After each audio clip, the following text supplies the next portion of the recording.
Back to the Springs Radio Real Estate Show. I'm Cheryl Garlock with Colorado Front Range Properties, and my guest today is Lisa Hernandez with Bear Creek Mortgage. Lisa, I am so glad you could be on the show with us today because I have been itching to talk to you about some different requirements that I've been sort of hearing through the news, you might say, in our wonderful real estate industry, and things that, of course, I think are pretty important that consumers should be aware of ahead of time before they end up spending money going through a real estate purchase when they might lose money, you know. So one of those things is, about buying multifamily properties, particularly I'm really referring to condos and sometimes townhomes, and how lenders, or underwriters, the people that approve the loans, really nowadays take a harder look at those developments. Can you help me comment on this? Oh, sure. First of all, PUD is a townhome. Townhomes are classified as single families, so for the purposes of the loan purpose of it, whereas a condo is a whole different entity. So PUD meaning a planned unit development, correct. Which really is descriptive of the townhome and sometimes correct. single family homes as well. Correct. So a PUD is conducive of the same as far as pricing because that's obviously the most important thing is what is it going to cost. So whereas a condo is a little bit more expensive.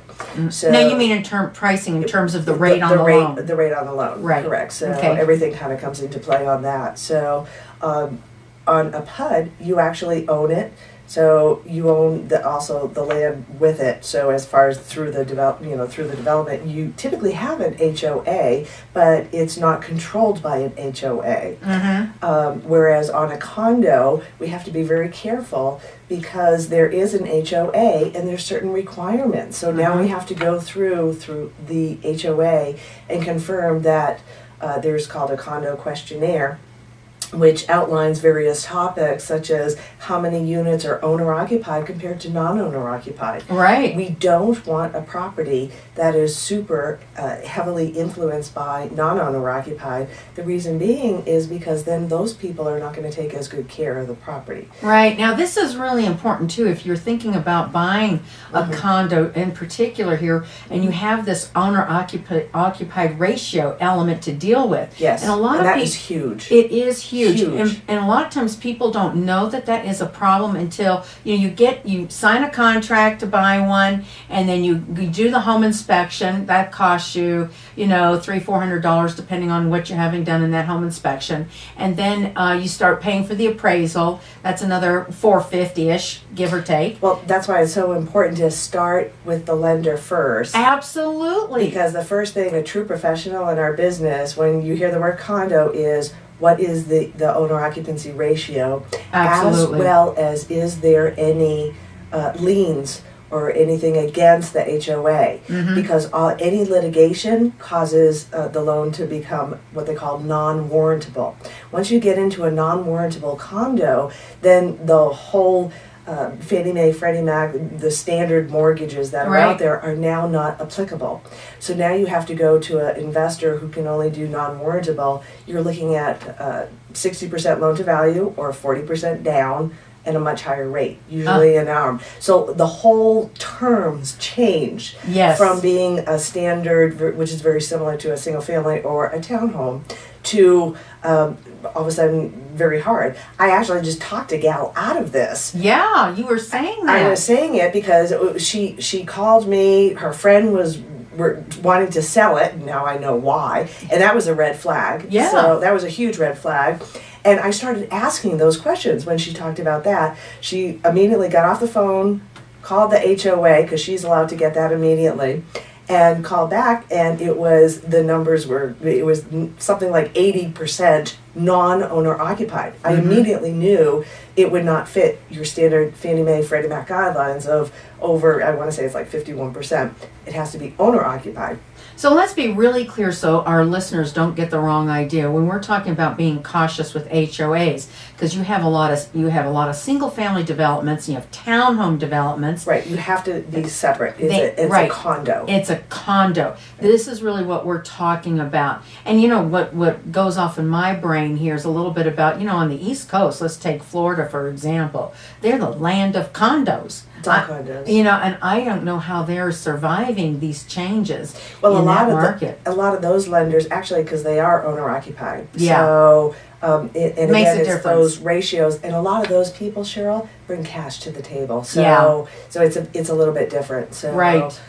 second homes are okay as well. Mhm. It's that non-owner occupied ratio that is the big fear. So, Now, and I wanted to mention this Mhm. because, you know, like you said, doing the homework first ahead of time before very important. your Mhm. buyer spends a lot of wasteful money on Yes. things. It's really important to do that research here first to know, you know, what these owner-occupied ratios are. And I think also there's a delinquency rate on homeowner association fees Correct. that come So- into play as well. Correct. And also, you know, I've had Martin Burlingame from the Burlingame Insurance Agency on the show before, and he and I have even talked about how you have to now, as you were mentioning before, looking at the reserves and do they have enough monies in their coffers to pay their deductible for maybe like what we've had here, say maybe wildfire damage and things like Wildfire, flooding, Absolutely. roof. So all these extra special assessments, because you can actually get hit with up to $300-400 per month per year. So on additional fees. So it's just something to be careful for. So, Well, you know, I also wanted to go because we don't have a whole lot more time here, but I wanted to talk to you guys about, you know, about buying a property, no matter what kind of a property you're talking about buying, you know, a single family home or a townhome or a condo, the cost of waiting. We have a lot of people who are sort of sitting on the fence for one reason or another. I don't know why. They shouldn't be. Like I said before, if you're sometimes fear of economy, so Yeah. fear of, you know, the government, you know, shutting down and all of that, and will it affect my job and so forth. I think a lot of that is consumer confidence. Right.